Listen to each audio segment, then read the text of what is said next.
এই হ্যাঁ নমস্কার। উত্তর কলকাতার প্রচারক প্রদীপ কুমার দাঁ। ভক্তবৃন্দ, দর্শকবৃন্দ, কয়েক ঘন্টা আগেও বৈকাল 5টা কত মিনিটে আমরা জানি যে আমাদের শিবরাত্রি যে ছেড়েছে, আর ঠিক তারপরেই অমাবস্যা তিথি পড়ে গেছে।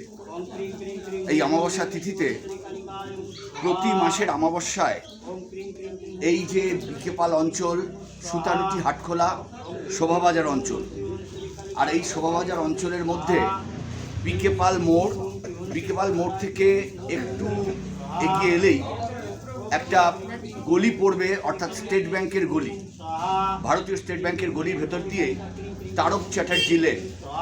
আর এই তারক চ্যাটার্জি লেনের মধ্যে জয় মা ত্রিভুবনেশ্বরী মন্দির, যে মন্দিরে এই মুহূর্তে অমাবস্যা পুজো চললো, দেখলেন একটু আগেই দেখিয়েছি ভিডিওতে। আর এখন হোম হচ্ছে। প্রতি মাসে মহাসমারোহে যেমন এই পুজো হয়, আর প্রতিদিন দুবেলায় আমাদের এই মণ্ডপে, অর্থাৎ এই পুজো মন্দিরে পুজো হয়। দর্শকবৃন্দ, আপনাদের জানি রাখি, এখানে উপনয়ন থেকে শুরু করে বৈবাহিক কাজও পর্যন্ত এখানে হয়ে থাকে। তাই প্রতিষ্ঠিত মন্দিরে এখানে একটি, আপনারা দেখতে পাচ্ছেন, ক্যামেরা পার্সনকে একটু ঘোরাতে বলছি, বাঁদিকে নিম গাছ আছে, বহু পুরনো নিম গাছ। সেই নিম গাছের তলায় বহু দেবদেবীর ছবি দেখতে পাচ্ছি। আর এই মুহূর্তে দেখতে পাচ্ছি আমাদের মা ভবতারিণীর মূর্তি, বাম পাশে রয়েছে সারদা দেবীর ছবি প্রতিকৃতি, ডান দিকে রয়েছে ঠাকুর শ্রীরামকৃষ্ণের ছবি। তাই আমরা প্রত্যেককে বলবো যে এমন জায়গার মধ্যে রয়েছে মানুষ যারা ভক্ত, প্রকৃত ভক্ত, তারা ঠিক খুঁজে চলে আসেন এই জয় মা ত্রিভুবনেশ্বরী মন্দিরে। আপনাদের অ্যাড্রেসটা বলে দিই, 27/5 তারক চ্যাটার্জি লেন। আপনাদের জানি রাখি, এই গলির মধ্যে কয়েক পা এগিয়ে গেলেই আমরা জানি যে আমাদের রামকুমার চট্টোপাধ্যায়, শ্রীকুমার চট্টোপাধ্যায়, স্বর্ণযুগের যারা শিল্পী, তাদের বাড়ি এখানে। একজন সাঁতারু, আপনারা জানেন, সেই সাঁতারুর এইখানেই বাড়ি। তাই আমরা প্রত্যেককে বলবো, মন্দিরের মাকে যেমন দর্শন করছেন, আমরা তাই প্রত্যেকে বলবো আজকে অমাবস্যা তিথিতে অনেক দিন পর মাকে আমি দেখাচ্ছি। তাই আপনারা যদি মনে করেন কোনো দিন আসবেন, আপনারা সরাসরি তারক চ্যাটার্জি লেনের মধ্যে মাকে দর্শন করার চলে আসবেন। চলুন আপনারা হোমটা দেখাই। ओम क्रीं क्रीं क्रीं ओम क्रीं क्रीं त्रिभुवनेश्वरी कालिकाय ओम स्वाहा।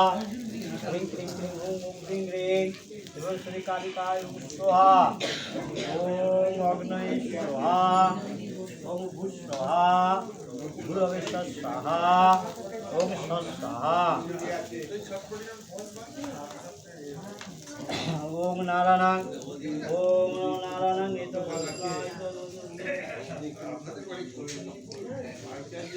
ओम जोगेश्वराय ओम जोगेश्वराय ओम जोगेश्वराय स्वाहा।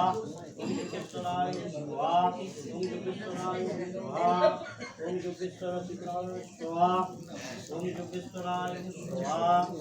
ओम जोगेश्वराय स्वाहा। ओम जोगेश्वराय स्वाहा। ओम जोगेश्वराय स्वाहा। ओम जोगेश्वराय स्वाहा। ओम जोगेश्वराय स्वाहा। ओम जोगेश्वराय स्वाहा। ओम जोगेश्वराय स्वाहा। ओम जोगेश्वराय स्वाहा। ओम जोगेश्वराय स्वाहा। পেয়ে গেছি একজন বয়োজ্যেষ্ঠ মানুষ, তার কাছে প্রশ্ন করব, আপনি তো এখানকার বাসিন্দা? আমি এখানকার বাসিন্দা। এখানে একজন আমাদের বাংলার গর্ব, বাঙালির গর্ব, ইংলিশ চ্যানেল মহিলা হিসেবে প্রথম পার করেছিল, তার নামটা আপনার মনে আছে? হ্যাঁ, আরতি শাহ। আচ্ছা, এখানে একজন সুবিখ্যাত গায়ক স্বর্ণযুগের, তার নাম হচ্ছে বিমান মুখার্জি। আরও একজন শিল্পী আছেন, তিনি, হ্যাঁ বলুন। মতি নন্দী। আর একজন যিনি আমাদের টপ্পা টপ্পা গাইতেন, আমাদের রামকুমার চট্টোপাধ্যায়। বাহ, আপনার সমস্ত স্মরণে আছে। হ্যাঁ, সব। আপনার এই মুহূর্তে বয়স? আমার এখন 89। 89। হ্যাঁ। ঈশ্বরের কৃপায় আপনার ভালো থাকুন, সুস্থ থাকুন।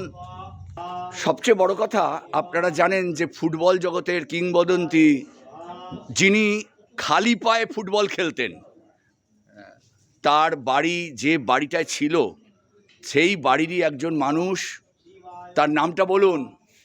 চীনের প্রাচীর গোষ্ঠপাল 30A তারকচাঁদে লেনে এখানে ভাড়া বাড়িতে থাকতেন। দীর্ঘদিন ধরে এখানে তিনি ফুটবলার হিসেবেই আমাদের কাছে পরিচিত, এখানে থেকে গেছেন।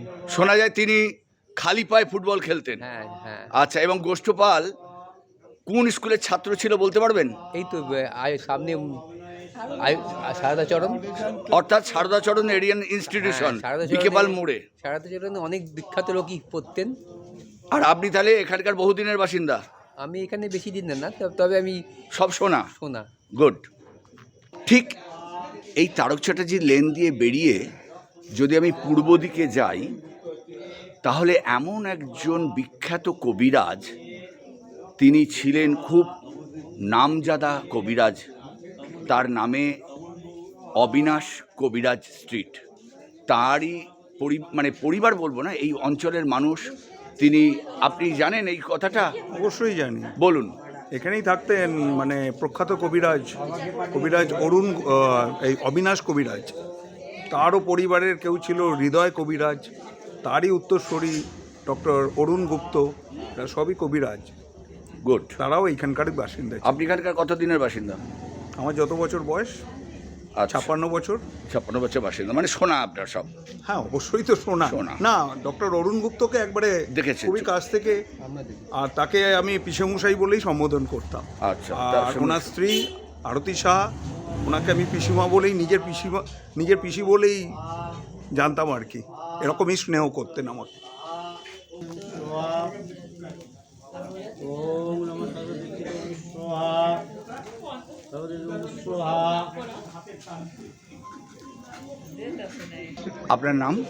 আমার নাম সুশান্ত গুপ্ত, কোথাকার বাসিন্দা? অবিনাশ কবিরাজ স্ট্রিটে।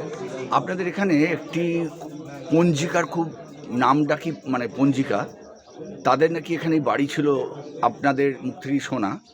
তার নামটা যদি একটু বলেন।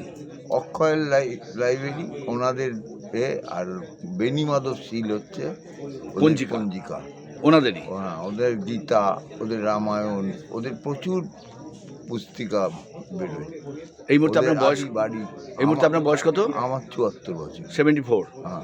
তাদের সেই পরিবারের কারোর সঙ্গে আপনার আলাপ? হ্যাঁ, তার ছেলে মোহন শীল এখন তারা সেই আছে। ব্যবসা করেন? তাদের টোটাল ফ্যামিলিটাই এই ব্যবসার মধ্যেই। ধন্যবাদ। কখন দিলেন? দিতে গেলে দিলেন।